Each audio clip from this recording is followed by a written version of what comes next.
क्या योगी आदित्यनाथ जी ने अपने उत्तर प्रदेश राज्य के सरकारी स्कूल, खासकर जो गांव में बने स्कूल हैं, उनकी हकीकत को सबके सामने लाकर रख दिया है?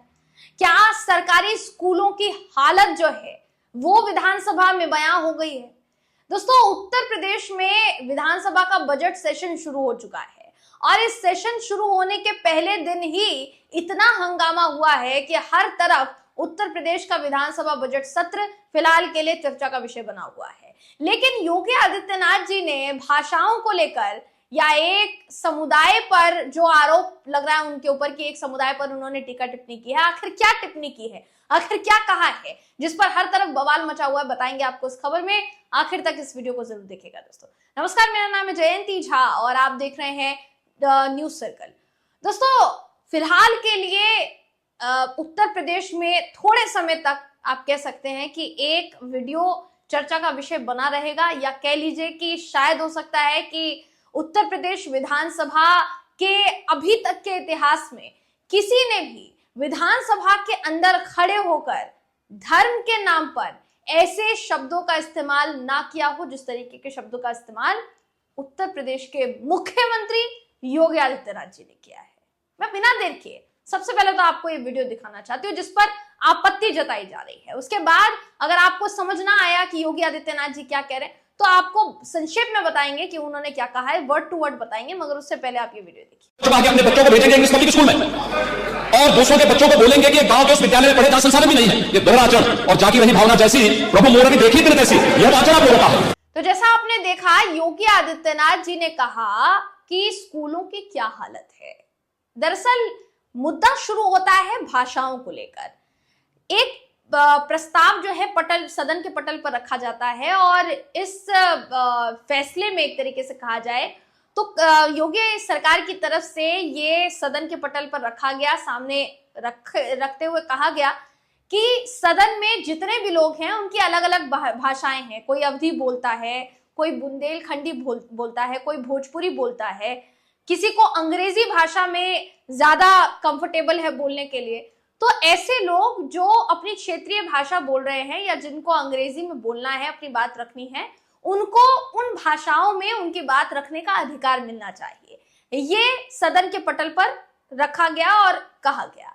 अब सामने जो विपक्ष के नेता प्रतिपक्ष थे, विपक्ष से नेता प्रतिपक्ष जो थे माता प्रसाद पांडे, उनकी तरफ से एक आपत्ति दर्ज की गई। उन्होंने ये कहा कि आप तमाम भाषाओं को इसमें रखिए, कोई आपत्ति नहीं है। जितने भी भाषाओं को आपने चुना है, जितनी भी भाषाओं को आपने रखा है, इसमें कोई आपत्ति नहीं है, लेकिन अंग्रेजी को आप कैसे रख सकते हैं? अंग्रेजी में बात करने को आप यहाँ पर कैसे सलाह जो है दे सकते हैं? और अगर अंग्रेजी आप रख रहे हैं तो आपको उर्दू भी रख ही लेनी चाहिए। ये सलाह देते हुए, तंज कसते हुए माता प्रसाद पांडे ने अपनी बात कही। इतने में योगी आदित्यनाथ जी सामने से उठ जाते हैं और भड़कते हुए ये कहते हैं कि आपका दोहरा चरित्र है, ये जो आप ये सब कुछ कह रहे हैं, ये कहीं ना कहीं आपके दोहरे चरित्र को दर्शाता है। अब ये कहते हुए क्या कहते हैं वो जरा आप पूरा बयान सुनिए। वो कहते हैं, देखिए, ये कहीं ना कहीं आपके दोहरे चरित्र को दर्शाता है, समाजवादियों के दोहरे चरित्र को कहीं ना कहीं ये दर्शाता है, जो कहते हैं कि समाजवादी पार्टी हर उस अच्छे काम का विरोध करेगी जो राज्य के हित में होगा। इस तरह के विरोध की निंदा की जानी चाहिए। ये लोग अपने बच्चों को अंग्रेजी माध्यम के स्कूलों में पढ़ाएंगे, लेकिन अगर सरकार दूसरों के बच्चों को सुविधाएं देना चाहती है तो वो उन्हें उर्दू पढ़ाएंगे। वे उन्हें मौलवी बनाना चाहते हैं और देश को कठमुल्लापन की ओर ले जाना चाहते हैं। मैं चाहती नहीं थी दोस्तों इस भाषा का इस्तेमाल मैं करूं, क्योंकि वो व्यक्ति जो समाज के प्रति एक अहम पद पर है या एक दायरा है उसका, खासकर वो नेता जिन्होंने संविधान पर हाथ रखकर शपथ ली है, उन नेताओं से तो ये एक्सपेक्टेशन नहीं रखी जाती है कि वो इस तरीके के शब्दों का इस्तेमाल करेंगे, जबकि हमारा संविधान सर्वधर्म समभाव की भाषा हमें सिखाता है। योगी आदित्यनाथ जी विधानसभा में खड़े होकर इस तरीके के शब्दों का इस्तेमाल कर रहे थे, जिसे मैं वापस नहीं दोहराऊंगी। मैंने आपको पढ़कर बताया क्योंकि योगी आदित्यनाथ जी ने अपने बयान में ये कहा है। फिलहाल योगी आदित्यनाथ के इस बयान का विरोध हर तरफ हो रहा है, विपक्ष की तरफ से विरोध किया गया है। अखिलेश यादव ने देखिए क्या कहा है, इस पर ट्वीट करते हुए उन्होंने लिखा है, भाषाओं को लेकर उन्होंने लिखा है। क्या लिखा है आपकी स्क्रीन पर इस समय अखिलेश यादव का ट्वीट है।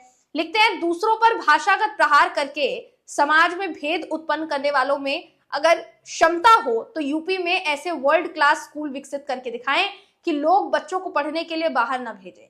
लेकिन इसके लिए विश्व दृष्टिकोण विकसित करना होगा। जो आज तक आसपास के 1-2 देश ही गए हो, उनका नजरिया कैसे इतना बड़ा हो सकता है कि वो इतना बड़ा काम कर पाएंगे। ये कहना था दोस्तों अखिलेश यादव का। अखिलेश यादव के अलावा कांग्रेस पार्टी ने इसको लेकर ट्वीट किया है और योगी आदित्यनाथ पर निशाना साधते हुए लिखा है कि गांव के स्कूलों में संसाधन नहीं है। ये बात उत्तर प्रदेश के मुख्यमंत्री योगी आदित्यनाथ ने विधानसभा में कही है। वो विधानसभा में खड़े होकर खुद ये मान रहे हैं कि ग्रामीण क्षेत्रों में स्कूलों के हालात बहुत खराब हैं, वहां संसाधन नहीं है।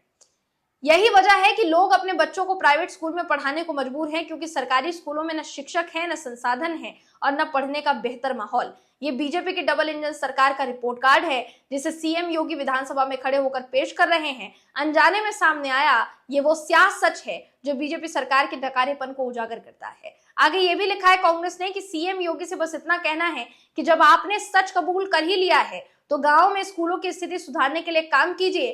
कब तक खोखले प्रचार के दम पर सरकार चलाएंगे, ये योगी आदित्यनाथ पर निशाना साधते हुए कांग्रेस ने कहा है दोस्तों। वहीं दूसरी तरफ स्कूलों को लेकर हमेशा भारतीय जनता पार्टी की सरकारों पर एक तरीके से कहा जाए तो हमलावर रहने वाली आम आदमी पार्टी ने भी इसको लेकर ट्वीट किया है, जिसमें आम आदमी पार्टी के ट्विटर हैंडल की तरफ से कहा गया है, गांव के सरकारी स्कूलों में बुनियादी सुविधाएं नहीं है। 8 साल से डबल इंजन सरकार चला रहे योगी जी विधानसभा में खुद बीजेपी सरकार के सरकारी स्कूलों की पोल खोल रहे हैं। तो ये योगी आदित्यनाथ के बयान को जो है हर तरफ फिलहाल के लिए तो घुमाया जा रहा है और विरोध जताया जा रहा है कि योगी आदित्यनाथ जी ऐसा कैसे कह सकते हैं।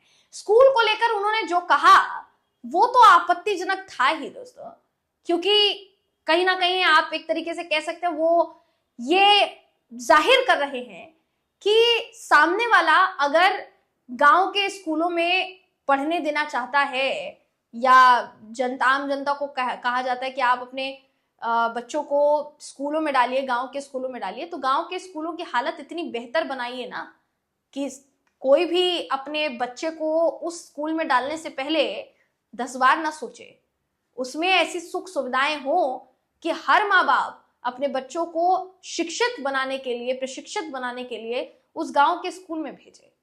इतना तो अब तक हो जाना चाहिए था। जब तक कार्यकाल रहा है योगी आदित्यनाथ जी का और अब भी कार्यकाल है, इतने तो हाईटेक स्कूल बनने चाहिए थे ना गांव में। लेकिन क्या हालत है वो शायद योगी आदित्यनाथ जी अपने बयान में खुद बता रहे हैं दोस्तों। बात रही उनके दूसरे आपत्तिजनक बयान की, जिसमें उन्होंने आपत्तिजनक शब्द का इस्तेमाल किया दोस्तों। क्या एक राज्य के मुख्यमंत्री को जिनको पूरे देश में सबसे लोकप्रिय मुख्यमंत्री के तौर पर हमारे देश का मीडिया बार बार अपनी लिस्ट में जारी करता है और जगह देता है, सबसे लोकप्रिय मुख्यमंत्री के तौर पर मैं बता रही हूँ, चाहे आप इंडिया टुडे के कितने भी सर्वे निकाल लीजिए, आपको उसमें यही दिखाई देगा कि योगी आदित्यनाथ जी सबसे अव्वल नंबर पर हैं, पहले नंबर पर हैं, तमाम मुख्यमंत्रियों में सबसे ऊपर है।